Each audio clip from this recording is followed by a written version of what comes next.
고맙습니다. 사울의 사역 과정에서 이제 베드로의 사역의 과정이 전개되기 시작합니다. 오늘 우리 스스로 자리를 펴서 이 말씀으로 새로운 자리가 깔리는 귀한 은혜의 시간이 되시기를 소망합니다. 32절로 35절. 그래서 페트로스는 모든 삶으로 인하여 루다에 거주하는 성도 삶을 향하여 내려가도록 직행하게 되었다.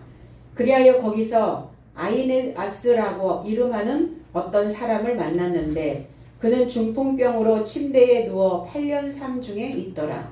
그리고 페트로스가 그에게 말하되 아이네아스야, 그리스도 예수께서 당신을 고치신다.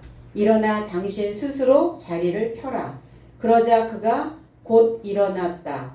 그리고 루다와 사론에 거주하는 모든 삶이 그를 보았고 그의 삶이 주를 접촉하여 돌이켰더라. 베드로의 등장입니다. 시몬 베드로라고도 하고 그의 또 다른 명칭은 게바라고도 합니다. 게바는 바위라고 하는 의미를 가지고 있어요.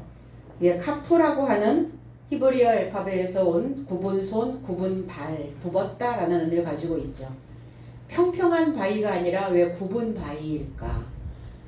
처마 밑에서 낙숫물이 떨어지면 그 낙숫물에 의하여 바위가 패입니다.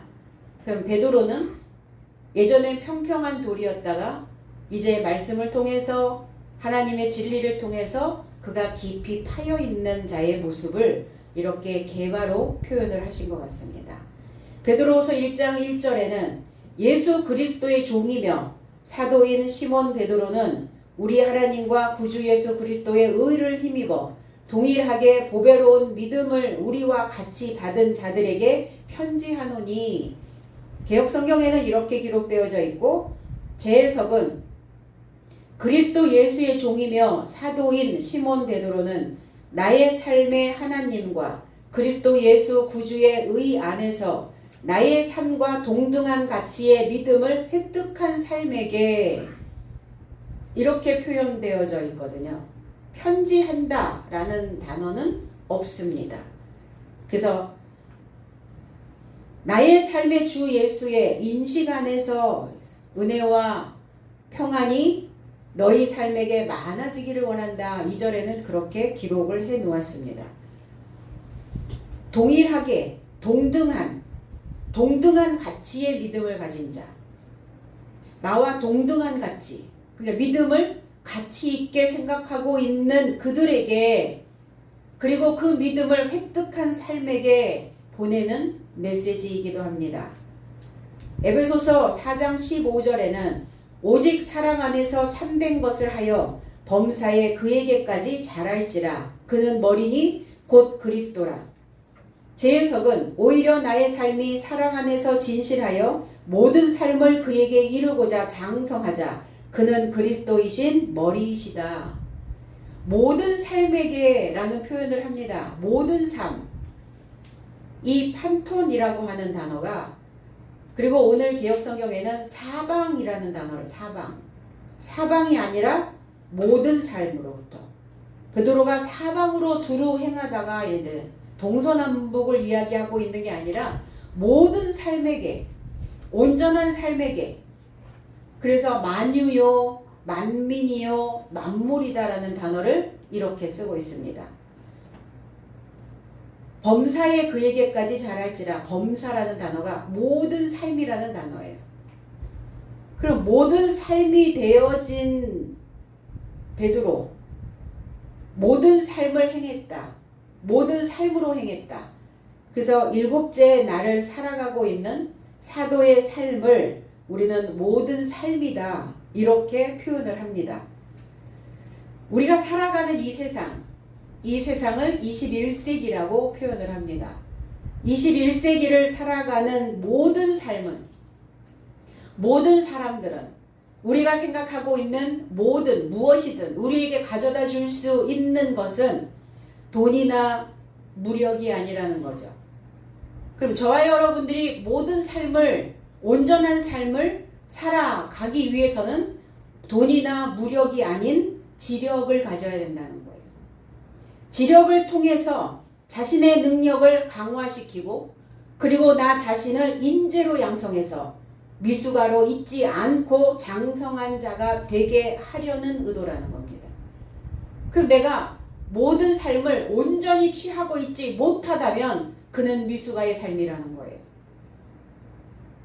하늘에서 주시는 하늘로서 내려온 살아있는 떡, 하늘로서 내려오는 그 지식, 그 지적인 힘을 가지고 나는 모든 삶을 살아내는 겁니다. 그걸 일곱째 날이라 성경은 그렇게 표현하고 있습니다. 베드로는 룻다로 직행을 합니다. 룻다라고 하는 의미는 장식하다라는 의미를 가지고 있어요. 사람들은 장식하는 걸 좋아합니다. 귀걸이도 하고 목걸이도 하고 옷도 입고 뭐 주얼리 이런 거 주렁주렁 달기도 하죠. 그럼 어디에 장식을 하는 게 가장 빛날까? 머리죠. 머리에 화관을 쓰는, 머리에 면류관을 쓰는, 보여지는 왕관을 쓰는 그것도 장식이기는 하지만 우리의 뇌 속에, 우리의 머릿속에, 우리의 사상 속에, 우리의 생각 안에 하나님의 것을 하나님의 말씀으로 장식하는 그것이 가장 사람들을 빛나게 한다는 겁니다. 머릿속에 들어있는 장식된 장신구가 무엇을 통해서 나오는가? 모든 삶을 통해서 나옵니다. 우리의 온 몸으로 뿜어져 나옵니다. 행동하는 것, 그 사람이 눈을 두는 곳, 그리고 마음을 두는 곳, 그리고 우리의 말을, 우리의 언어가 머무는 곳. 이게 다 우리 속에 있는 장식이라는 거예요. 사람들은 이렇게 얘기하죠. 너는 눈을 장식으로 달고 다니냐? 이렇게 얘기하죠. 그 내 온 삶이, 온 몸이 우린 다 장식이에요. 그 무엇을 장식해야 많은 사람들에게 돋보일까? 사람은 태어나면서 생각을 합니다. 나는 어떻게 하여야 사람 눈에 띌까? 그래서 장식을 하게 되는 거예요. 사람 눈에 들어가려고. 그럼 우리는 하나님의 눈에 들어가려고, 하나님 눈에 띄게 하려고 나는 어떤 장식을 해야 되는가? 시작 안에 창세기 1장 1절 첫 단어가 태초에 라는 단어, 레시트, 머리 안에 라는 단어예요. 머리 안에 장식한 자만이 하나님의 눈에 들어갈 수 있어요. 너는 믿음을 장식으로 달고 다니냐? 이러시면 어떡할 거냐고요. 너는 하나님을 장식으로만 생각하느냐? 이러면 어떡할 거냐고요. 그런데 개중에 그런 사람들이 있다는 거죠. 하나님을 그냥 장식품으로 두고 다니는 사람들. 뭐 하지 못하고? 활용은 하지 못하고. 이 룻다라고 하는 의미는 비옥한 사론의 평원의 성읍이기도 합니다. 베냐민 사람 세멧이라고 하는 사람에 의해서 세워진 성읍이 룻다라고 하는 지역입니다. 에스라 2장 33절에는 로드와 하딧과 오노 자손이 725명이요. 고레스 왕 때에 예루살렘 성전을 건축하라고 여호와께서 명령을 하십니다. 고레스 왕에게. 그래서 사로잡혀간 백성들이 돌아왔는데 그 중에 베냐민 자손이 그 안에 속하여 있었어요. 그러니까 이 룻다라고 하는 이 성읍을 베냐민 지파에 나온 그 자녀들이 이 성읍을 건축을 했거든요. 신앙 안에 있는 남는 자, 누가 그러면 예루살렘 성을 건축할 수 있는가? 남아있는 자들, 포로로 갔다가 돌아오는 자들, 귀환할 수 있는 자들. 그럼 어디에 포로였겠어요? 어디에 노예였겠어요? 노예 제도가 폐지되었음에도 불구하고 현대판 노예들이 있다는 겁니다. 주님은 노예로 죄의 종으로 살고 있는 자들을 해방시켜 주셨는데 2000년 전에 여전히 아직도 죄의 노예로 종으로 현대판 신앙의 노예로 살고 있는 자들이 있다는 겁니다. 그들에게 구원은 경험되어지지 않고 있다는 거예요. 베드로는 룻다에 남겨져 있는 자들을 향하여 직행했다. 두루 행하다가 이게 행했다. 디엘코마이라는 단어인데 가로지르다, 통과하다, 뚫고 지나가다 라는 의미를 가지고 있어요. 디아라고 하는 단어와 에르코마이라는 단어예요. 관통하다, 여기. 직행하는 거예요. 돌아가지 않고 직행. 누가복음 2장 35절에는 또 칼이 내 마음을 찌르듯 하리니, 이 단어가 직행하다라는 단어입니다. 이는 여러 사람의 마음의 생각을 드러내려 함이니라 하더라 그랬어요. 제 해석은 그리고 검이 당신과 그녀의 목숨을 관통할 것이다. 어쨌든 많은 삶의 마음에서 나오는 상상하는 삶을 계시되게 하려 합니다. 상상하고 있었던 것, 막연하게 믿고 있었던 것, 그림으로만 그리고 있었던 것, 실체가 되지 못하고 있었던 신앙들을 이제 말씀이 너희의 삶을 꿰뚫어서 직행하여서 관통해서 상상만 하고 있었던 그 하나님이 너의 삶에게 계시되게 할 것이다. 저와 여러분들의 삶에 나타나셔야죠. 아포칼리프시스, 드러나다, 아포, 분리되어 나타나다예요. 이게 계시라는 단어입니다. 그래서 말씀은 돌려서 하는 말이 되면 안 돼요. 메시지는 관통할 수 있도록 찔러줘야 된다는 거예요. 관통이 되지 않으면 하나님은 여전히 장식품으로만 남아있게 됩니다. 모세의 율법대로 아기 예수를 데리고 예루살렘에 올라가서 정결 의식을 행할 때 시몬이라고 하는 제사장이 예수께서 행하실 일을 말씀하셨던 거예요. 마리아에게. 이제 예수께서 훈육하러 오신, 훈육된 자로 오신 그리스도 예수가 그 해석된 말씀으로 많은 사람들의 목숨을 뚫을 것이다. 그 흐레마의 말씀으로 직행하고 관통해서 그리스도 예수를 그리고 하늘을 막연하게만 믿고 있었던 그 하나님이 이제 실체가 될 수 있도록 그들의 삶에 드러나게 하실 것이다. 그리스도 예수의 사역이 무슨 사역인지에 대하여 시므온은 설명했습니다.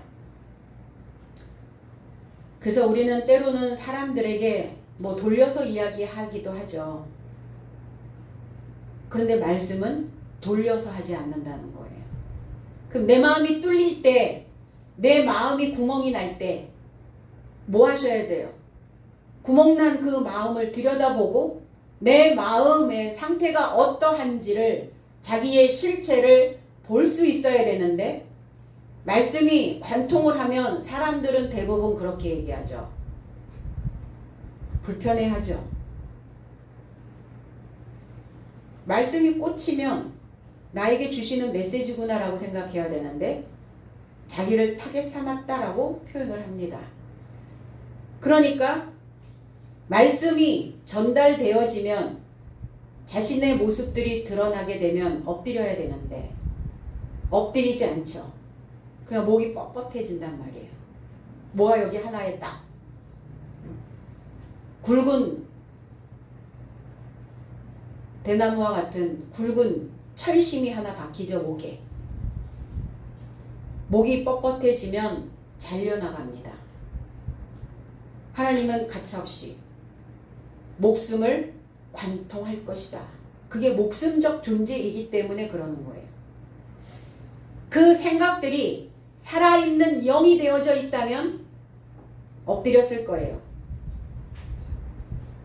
그리고 자기의 본 모습을 신랄하게 보여주시는 거에 대하여 감사하게 될 겁니다. 직행하는 자들은 어떤 자들인가? 전쟁에 나간 장수들의 모습이죠. 전쟁을 치르는 군인들의 모습입니다. 직행하지 않으면 패자가 돼요. 뒤로 물러나면 패배자입니다. 그래서 말씀도 직행하고 베드로의 사역도 오늘 룻다를 향하여 직행하고 있는 겁니다. 물러설 수 없는 거죠, 더 이상. 얼마만큼 그들의 삶이 망가져야 그들의 생각들을 뚫고 지나갈까? 과연 나는 이 혀끝을 예리하게 하여 그 칼을 나를 갈아서 하나님의 그 말씀으로 그들의 목숨들을 직행하게 만들어 줄 수 있는가? 그렇지 못하고 그냥 하루하루 별일 없이 넘어가는 거에 만족한다면 그의 삶은 목숨에 늘 매달려 살게 되어지겠죠. 애니아라고 하는 남성이 등장을 합니다. 애니아는 남성이에요. 아이네아스라고 하는 단어, 찬양하다, 찬양이라는 단어예요. 감사하여 바치는 물건 이렇게 되었어요. 히브리서 13장 15절에 그러므로 우리는 예수로 말미암아 항상 찬송의 제사를 하나님께 드리자. 이는 그 이름을 증언하는 입술의 열매니라. 제 해석은 그런즉 나의 삶은 예수로 인하여 하나님께 끊임없이 찬양의 제사를 드리자. 이것이 그의 이름으로 시인하는 입술의 열매이다 그랬어요. 사람들은 이렇게 얘기합니다. 나는 찬양 사역자라고. 물론 사람의 말에 그 글에 곡을 붙이면 찬양이 되어지죠. 근데 하나님이 받기를 원하시는 찬양의 제사가 있다라는 거예요. 그냥 찬송가를 보고 성가를 하는 그것만이 찬양이 아니라 입술에 시인하는, 입술로 시인하는 열매, 하나님과 같은 말을 쏟아내는 그 입술이 찬양의 입술이라고 표현하고 있습니다. 그게 말씀이에요. 메시지입니다. 하나님과 같은 뜻을, 같은 의미를 가지고 풀어내는 그 말이 찬양의 입술이요, 찬양의 열매라는 겁니다. 새 예루살렘 성을 향한 찬양의 제사는 주의 이름을 시인하는 입술이에요. 로마서 10장 8절로 10절에는 제 해석은 이렇게 되어져 있어요. 그러면 무엇을 말하리요? 내게 가까운 내 입안과 내 마음 안에 있으니 이것이 우리가 전도하는 믿음의 말씀이라. 내가 만일 내 입 안에서 예수를 주로 인정하였고 또 하나님께서 그를 죽은 삶에서 일으키신 것을 내 마음 안에 믿었다면 구원을 얻을 것이다. 왜냐하면 의에 이르고자 마음으로 믿어져야 하고 구원에 이르고자 입으로 인정되어져야 한다. 이게 찬양의 입술이라는 거예요. 입으로 인정되어지는 것. 아름다움이나 훌륭함을 가지고 있는 사람들을 우리는 찬양한다 이렇게 얘기하죠. 아, 난 그 사람을 찬양해. 그럼 그 사람을 노래한다는 이야기는 아니잖아요. 그 사람의 아름다움, 그 사람의 훌륭함, 그 사람이 가지고 있는 위대한 부분, 그 부분을 찬양한다 이렇게 얘기하고 있잖아요. 그래서 기릴 찬자에 오를 양자를 씁니다. 그 사람을 기리고 그 사람을 드높이는, 하나님을 높이고 하나님을 기리고 있는, 이게 찬양이거든요. 이 찬양을 받으시기를 원하신다는 거예요. 그러면 찬양 사역자가 따로 있다는 게 아니에요. 말씀을 증거하고 있는, 믿음의 말씀을 나팔부고 있는 이런 자들이 다 찬양 사역자라는 겁니다. 말씀을 전하는 자는 따로 있고 찬양 사역하는 자가 따로 있는 게 아니라는 겁니다. 성경에는 이렇게 중풍병자가 많이 나올까요? 중풍병에 걸려있는 애니아를 보게 됩니다. 파랄리오라는 단어예요. 파라, 옆에, 옆으로 늘어지다, 나른하다, 마비되다, 용해되다. 옆에 누웠는데 옆에 있는데 어떻게 있냐면 늘어져 있다는 거예요. 다 풀어져 있다는 거예요. 용해가 뭡니까? 액체 속에서 녹아버려지는 거예요. 질펀이 흐를 용자를 씁니다. 풀해자. 질펀하게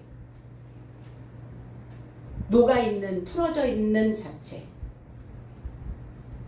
우린 그렇게 얘기하죠. 지금 마음이 풀어져서는 안 돼. 바짝 긴장하고 마음이 해이해지지 않도록 풀어져서는 안 된다라는 표현을 합니다. 중풍병자가 누구냐고요? 늘어져 있어요. 늘어져 있다라는 것은 그 감정을 추스리지 못하고 있는 자들의 모습입니다. 그 똑같은 감정이 계속 늘어지는 거예요. 똑같이 반복되고 있는 거예요. 중풍, 뇌졸중이죠. 뇌에 이상이 생긴 감정이 발생이 되면 그 감정을 탁 잡아 올려야 되는데 이 감정이 탁 잡아지지 않는 거예요. 이 감정이 쭉 늘어지니까 어때요? 저와 여러분들의 삶에 그냥 영향력을 끼치는 거예요. 그 감정 덩어리 하나가 내 온몸에 다 용해돼 버리는 거예요. 주변은 힘들게 안 하나요? 주변도 힘들게 하죠. 그러면 마비되어져 있는 자예요. 내 마음 하나 통솔하지 못하고 있는 자들의 모습이 중풍병이라는 거예요. 뇌의 문제라는 거예요. 머리는 뭘 해야 되는가? 항상 시작할 준비를 해야 되는데 머리가 시작되지 않고 과거의 옛날의 그림만을 계속 그리고 있는 사람들, 새로움을 내놓지 못하고 있는 사람들, 지루한 사람들, 보면 지루해. 언제나 저 패턴이 좀 없어질까? 중풍병이라는 거예요. 히브리서 12장 12절로 13절에 그러므로 피곤한 손과 연약한 무릎을 일으켜 세우고 너희 발을 위하여 곧은 길을 만들어 저는 다리로 하여금 어그러지지 않고 고침을 받게 하라. 여기에서 연약하다라는 단어가 중풍병에 걸려있는 무릎이라는 거예요. 제 해석은 그로 인하여 처진 손 삼과 마비된 무릎을 똑바로 펴고 너의 삶의 발로 곧은 자국을 만들라. 이는 절름발이가 뒤틀림 당하지 않고 도리어 고침을 받게 하려 함이다 그랬어요. 뒤틀린 손, 마비된 무릎, 뭐의 문제일까? 법의 문제요, 가르침의 문제요, 교훈의 문제라는 겁니다. 제대로 된 교훈이, 교육이, 학문이 들어가지 않으니까 그 손은 뒤틀려 버렸다는 거예요. 생각이 뒤틀려 있다고요. 하나님을 직시하여 보지 못하고 꼬부라져 있단 말이에요. 누군가 나에게 꽂아주는 말을 하면 거북하여 다 쳐내고, 그러니까 어때요? 속은 꼬부라질 대로 꼬부라져 있는 겁니다. 말씀을 꽂아주실 때는 꼬부라져 있는 구불구불한 내 마음을 펴주시기 위함이거든요. 꽂혀야 펴지죠. 꽂히니까 막바로 빼버린단 말이에요, 사람들은. 마비된 무릎, 중풍병에 걸려있는 무릎이라는 거예요. 그러니까 어때요? 무릎이 곧게 세워야 되는데 무릎이 흔들거린단 말이에요. 무릎이 중심을 딱 잡고 서야 되는데 중심이 안 잡힌다는 겁니다. 우리의 온몸을 지탱하고 있는 무릎의 관절입니다. 그게 지탱이 안 되면 어때요? 주저앉아 버리는 거예요. 일어서지 못하는 거예요. 생각이 한 번 내 안에 그 병적인 부분들이 쏙 들어오면 세워야 되는데 그 감정이 추스려지지 않으니까 그 감정으로 늘어져 버리는 거죠. 모든 세포들이, 머릿속에 있는 모든 세포들이 다 거기에 용해돼 버리는 거예요. 욥기서 4장 3절로 5절에는 전에 내가 여러 사람을 교훈하였고 손이 늘어진 자면 강하게 하였고 넘어져 가는 자를 말로 붙들어 주었고 무릎이 약한 자를 무릎이 중풍병자 걸린 자를 강하게 하였거늘 이제 이 일이 너에게 임함에 내가 답답하여 하고 이 일이 내게 당함에 네가 놀란구나. 대만 사람 엘리바스라고 하는 사람이 욥에게 말하고 있는 거예요. 대만 사람 테만이라고 하는 단어는 남쪽이라는 뜻을 가지고 있어요.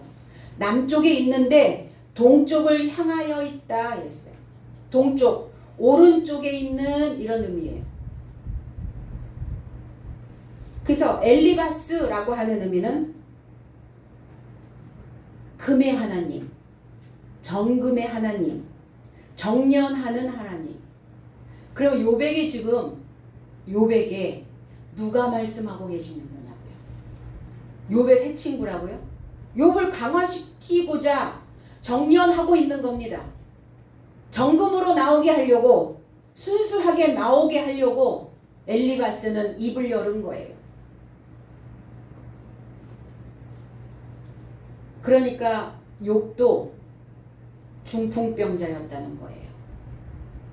엘리바스의 말에 의하면 다른 사람의 손을 늘어진 손을 강하게 하고 다른 사람의 무릎을 강하게 하였거늘 이제 이 일이 너한테 당하는구나. 이제 너한테 임하게 되었구나. 너 자신에게 임하였다는 거예요. 욥 자신에게. 욥은 다른 사람들을 가르치고 교훈했는데 이제 네가 중풍병이라는 것을 인식하라는 거죠. 이제 그 일을 네가 감당해야 된다는 거예요. 자신에게는 마비시키고 배우기를 더디하면서 다른 사람만 가르쳤다는 거예요. 신앙생활이라는 게 교회 다닌다는 게 뭘까요? 그저 뭔가 숙제 하나 해놓은 것처럼 위로 차원으로 불행한 요소들이 나한테 닥쳐오지 않기를 학수고대하며 다니는 곳이 교회인가요? 자기의 삶은 다 마비되어 있고 자기의 감정 하나조차도 추스리지 못하고 생각 하나조차도 이끌어내지 못하면서 과연 하나님을 믿는다고 말할까? 하나님은 그냥 내 간판에 장식품으로만 장식용으로만 있어야 되는가? 이제 우리는 그 깔고 자고 있었던 자리를 바꿔야 된다는 겁니다. 내 안에 깔려있는, 내 안에 저장되어져 있는, 내 바탕에 놓여져 있었던 그러한 삶을 이제는 버려야 된다는 거예요. 쉽게 버려지지 않죠. 8년이나 됐다니까요. 그 자리를 오랫동안 그 침대에 계속 오랫동안 누워있다 보니까 늘어져 있다 보니까 기름이 져버렸어요. 오늘 내 안에 깔려있는 자리가 어떤 자리인지 나는 어떤 침대에 계속 누워서 그 침대가 쩔어 있는지를 생각해야 돼요. 사람들은 대부분 다른 생각들을 잘 못합니다. 하나의 생각에 꽂히면 그 하나의 생각이 계속 내 안에서 반복적으로 돌아가요. 기름진 중풍병에서 오늘 달라져야 되는 8년이잖아요. 변경해야 되는 시간이 왔다는 겁니다. 같은 자리에 계속 눌러붙어 있으면 어때요? 쩔죠. 기름이 쩔었다 이렇게 표현합니다. 그래서 이 중풍병은 혈액 공급 이상으로 신체가 마비되는, 그래서 우리 이렇게 얘기했어요. 풍 맞았다. 풍이 왔다. 이런 표현들을 많이 했죠. 그게 풍자가 바람 풍자거든요. 중풍, 가운데 중, 바람풍. 중심을 잡아주는 곳이 어디냐고요? 머리거든요. 머리가 컨트롤 박스거든요. 이 풍의 신, 바람의 신이 있었다고 중국 고대의 신화에는 나오고 있어요. 중국의 그 상나라에서 하늘에는 천체가 있고 사방을 다스리고 있는 그 방의 신이 있는데 그 방의 신은 자기의 수하에 바람을 일으키는 구석구석까지 이 신의 뜻을 전달해주는 그 풍신을 두었다라고 얘기를 했어요. 사방신은 또 거기에 이 바람이 구석구석, 그러니까 바람은 구석구석 안 들어가는 데가 없죠.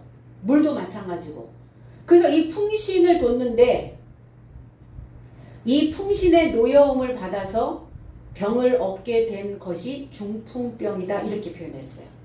그래서 거기에서 유래된 이 단어가 중풍이라고 하는, 그래서 풍 맞았다, 바람 맞았다 이런 표현을 하게 되는 거예요. 신을 노엽게 하는 것은 바람을 놓는 겁니다. 바람 맞았어. 우리 그런 표현 하죠. 왜 바람 맞았다라고 할까? 그럼 바람 맞은 사람의 마음은 어떤가? 바람 맞은 하나님의 마음은 어떠실까? 거절당한 느낌이 드실 것 같아요. 바람 맞은 그 마음은, 우리도 바람 맞으면 어때요? 왜 연락도 없이 안 오지? 거절당한 것 같은 마음이 불쾌할 거 아니에요. 하나님에게 바람을 놨단 말이에요. 있어야 할 자리에 자리를 피지 않았다는 거예요. 머물러야 되는 곳에 머물지 않았다는 겁니다. 그러니까 바람처럼 떠도는 거예요. 언제까지 맨날 바람 맞은 사람처럼 떠돌 거냐고요. 하나님을 계속 바람 맞히면서 떠돌 거냐. 기름진 중풍병. 그래서 땀이나 기름으로 더러운 물질이 끼어서 찌들다라는 뜻. 그래서 막 술에 찌들다, 뭐에 찌들었다, 쪄들었다 이런 표현들을 하죠. 그때 먼지를 그때 기름을 제거하지 못하고 나면 이렇게 쩐내가 난다는 거예요. 기름도 오래되면 신선한 기름이 되지 않는다는 겁니다. 요즘은 이 속어로 쓰고 있더라고요. 쩐다 이런 표현. 근데 우리가 알고 있는 이 쩐다가 그 쩔었다의 의미가 아니라 매우 대단하다, 엄청나다. 나 이번 모의고사에서 쩔었어 이렇게 얘기해요. 사람들이, 아이들이.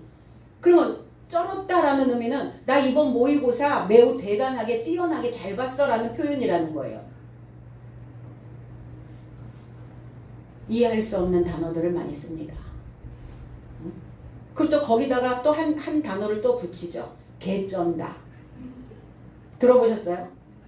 개라고 하는 단어는 부정문인데 이렇게 부정 언어를 쓰면서 좋다라는 의미로 이렇게 속어를 만들어내요. 결국은 자기들의 속내를 드러내고 싶지 않다는 거죠. 뭐 개 귀엽다, 막 이런 개 단어, 개라는 단어는 별로 좋은 단어는 아닌데. 그렇다고 하여 이 단어가 좋은 의미로 쓰인다고 하여서 우리는 베드로에게 개쩐다 이렇게 말할 수는 없죠. 하나님을 향하여 그렇게 표현할 수는 없잖아요. 우리가 그렇겠죠. 자, 베드로가 그리스도 예수께서 고치신다. 애니아는 그리스도 예수를 직접 만나지도 못하는데 어떻게 그리스도 예수께서 고치신다라는 말을 베드로가 했을까요? 그리스도 예수의 능력을 누가 가지고 있었기 때문에? 베드로가 가지고 있었기 때문에. 베드로 속에 있는, 내재되어져 있는 실체는 예수 그리스도. 베드로의 외모는 시몬 베드로. 듣는다는 거예요. 나는 내 안에서, 내 속에서, 내 머릿속에서 예수 그리스도의 그 기름진 그 메시지를, 그 교훈을 나는 지금 듣고 있다. 내 입에서 나가는 메시지는 나의 생각이 아니라 예수 그리스도의 교훈이다. 그래서 예수 그리스도가 고치신다라는 표현을 한 거예요. 그 자리에 예수 그리스도가 등장하지 않음에도 불구하고 치유할 것이다. 온전케 할 것이다. 낫게 할 것이다. 병을 고쳐줄 것이다. 누가복음 13장 32절에 이르시되 너희는 가서 저 여우에게 이르되 오늘과 내일은 내가 귀신을 쫓아내며 병을 고치다가 제3일에는 완전하여 지리라 하라. 제 해석은 예수께서 저 삶에게 말씀하셨다. 가서 저 여우에게 말하라. 저 여우는 누구냐? 헤롯입니다. 헤롯. 헤롯을 지칭하고 있는 거예요. 오늘과 내일은 내가 귀신 삶을 쫓아내고 치유를 완료하고 셋째는 완전해진다. 제3일에는 셋째는 이게 3일이 아니라 셋째는 오늘은 어떤 날이냐? 오늘 세메론이라고 하는 단어입니다. 오늘은 소유하는 날입니다. 오늘은 예수를 갖는 날입니다. 내일은 어떤 날인가? 신선한 공기, 또 엄격한 거친 이런 의미를 가지고 있어요. 내일은. 그럼 오늘 소유한 자는 신선한 공기가 나의 삶 속에 산들산들 불어올 것이고 오늘 소유하지 못한 자는 엄격하고 거친 그러한 삶으로 그 불길로 내일은 아궁이에 던져질 것이고 이게 내일이거든요. 그럼 오늘은 소유하고 내일은 산들바람이 불어오는 내일이 될 것인지 아니면 내일은 아궁이에 던져지는 날이 될 것인지 그리고 셋째 날에 일어서는 날이다. 그리스도의 부활이죠. 그러니까 함께 일으킴을 받는 날입니다. 그리스도의 말씀을 붙잡은 자들의 모습이에요. 그러니까 우리가 하나님을 믿고 신앙생활을 한다는 건 그리스도 예수를 내가 붙잡고 소유하고 있는지 없는지에 대한 것을 점검받는 거라는 겁니다. 이게 신앙생활이고 이게 믿음생활이고 이게 교회생활이거든요. 그럼 교회에 오면 뭐 해야 되는가? 내 안에 그리스도 예수를 내가 가지고 있는지 아니면 내 안에 거친 불길이 치솟아 올라오고 있는지를 분별할 수 있도록 교훈하는 겁니다. 그걸 가르치는 거예요. 그리고 일으켜 세우는 겁니다. 일어나라 그랬어요. 아니스테미 위의 것으로 위의 지식으로 살아있는 위에 있는 위로부터 내려오는 살아있는 교훈으로 일어서라. 어리석고 미련한 인생이 낮은 등급에 있는 병든 자에 일어서지도 못했어요. 무릎이 병이 들었으니까 머리가 병이 들었으니까 늘 휘청거리며 살고 있다는 거예요. 사람들이 위의 것을 붙잡고 이제 일어서라. 윗물이 되는 겁니다. 맑은 물이 되는 거예요. 생명샘물이 되는 겁니다. 살리는 말씀이 살리는 물이 되어지는 겁니다. 생명샘물이 이 지구촌 어디에 어느 지역에 어느 장소에 있는 게 아니라 저와 여러분들이 사람을 살리는 생명샘 물이요 생명샘 말이요 그 생명샘이 되어지는 겁니다. 무엇을 통해서? 위의 것을 붙잡음으로 인해서 윗물이 되어짐으로 인해서 내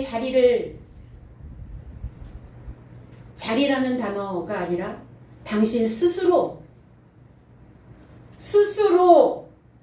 일어나라. 스스로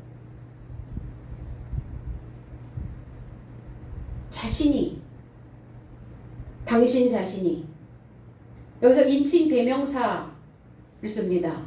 스스로 네 자신이 이렇게 self라고 하는 이 단어가 개역성경에는 내 자리를 이 단어가 한 단어인데 self라고 하는 단어는 스스로 자발적으로 당신 자신이 인칭 대명사거든요. 남성 2인칭 단수.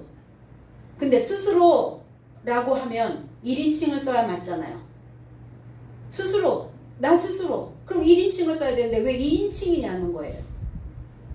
2인칭은 명령을 받을 대상, 그리고 사역을 해야 되는 대상자, 그 대상자를 2인칭으로 씁니다. 명령을 받아야 되는 대상자를 2인칭으로 썼어요. 그러면 내 스스로 내 머리가 자각하여 깨어나서 일어나서 내 스스로 나에게 명령하는 거예요. 누가? 애니아가. 베드로가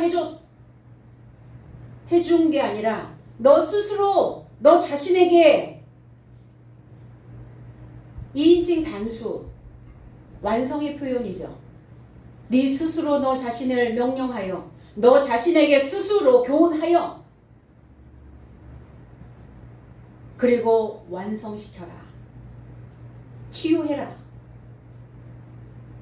누가 손 걷어붙이고 치료해 준다고 하면 싫죠.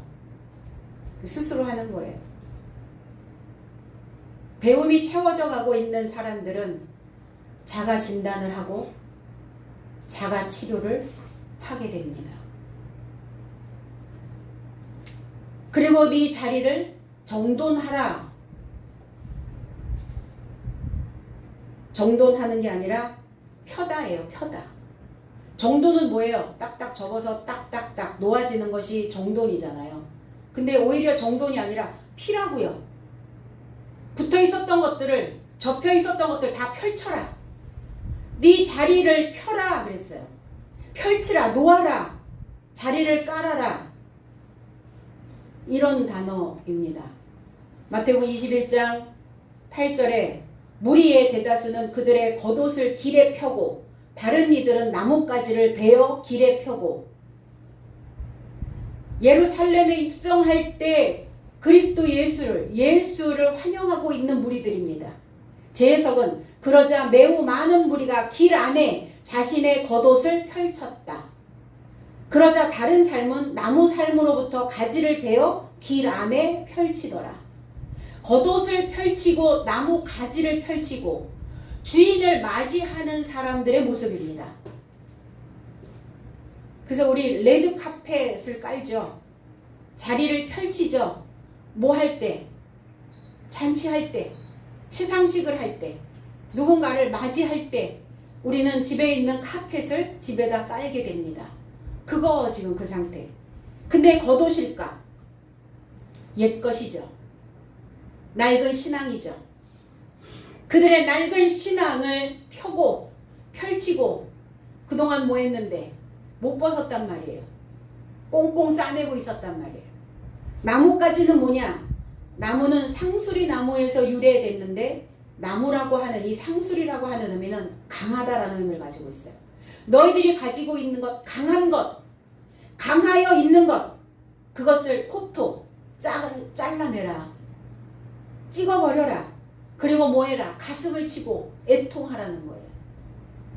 뭐 하였던 것을, 그동안 내가 낡은 것을, 내가 그동안 쩌든 것을, 그리고 내가 중풍병에 걸려서 마비되어져 있는 상태를 너 자신을 네 스스로 보면서 가슴을 치고 애통하며 너 자신을 완료시키라는 거예요. 치료하라는 겁니다. 그래서 펴다라는 의미예요. 그리고 그들은 호산나를 외칩니다. 호산나 호산나. 호산나라고 하는 의미는 오 구하소서. 이 단어는 야샤라고 하는 단어입니다. 히브리어에서 온 단어 야샤라는 단어와 나라는 단어, 야샤나라는 단어예요. 호산나라는 단어가 열려있다, 구원을 가져오다, 구출하다, 해방하다, 안전하다, 승리를 하다. 그리고 나라는 단어는 제발이라는 단어예요. 원컨대라는 단어예요. 그러니까 원컨대, 제발, 간절함이에요. 그 호산나라는 단어가 간절함. 원컨대 열어주소서. 제발 구원해 주소서. 제발 나를 해방시켜 주시고 제발 나를 구출해 주시고 제발 나를 승리하게 하여 주시옵소서. 어디에서? 믿는 믿음 안에서.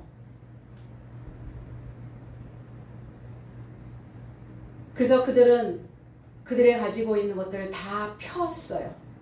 피니까 어때요? 보였을 거 아니에요, 모습이.